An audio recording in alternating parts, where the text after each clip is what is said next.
Guys, nandito tayo sa Manila Bay sa Mall of Asia. Alas 4 ng hapon na ngayon guys. Yung araw ay palubog na. Yung mga nakikita nyong barko dyan sa laot guys, yan sila guys. At yun yung buhangin na yun guys, na nakabunton. Napakalawak na pa nga talaga guys ang tambak nila. Ayun, hanggang doon sa may gilid na yun, oh. Sa may bahagi ng parang luneta yata yung guys.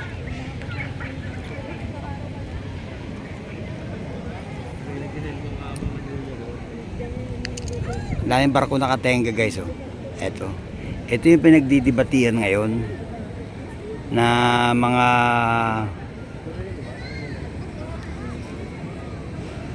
Mall of Asia. Ito guys, ito yung pinagdidibatihan ngayon ng mga mambabatas at ng ating pamahalaan, yung ating environment, yung DNR ba.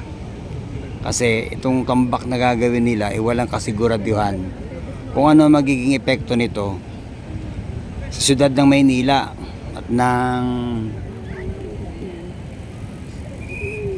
Parañaque. Ito ang tatamaan ng gusto eh. May posible nga guys, kasi pagka yung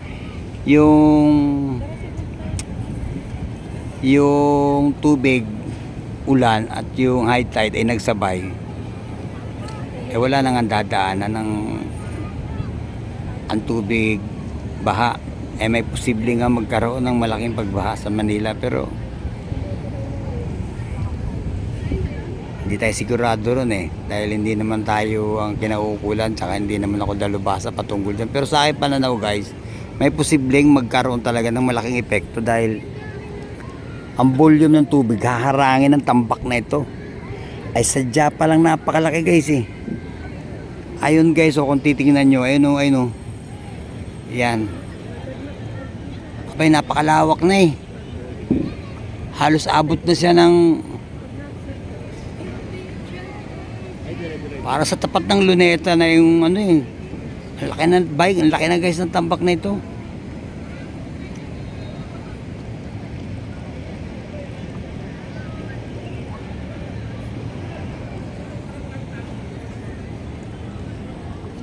At ang balita ay mga barko ito ng mga Chino na siyang kumontrata para magtambak sa lugar na ito ng Manila Bay.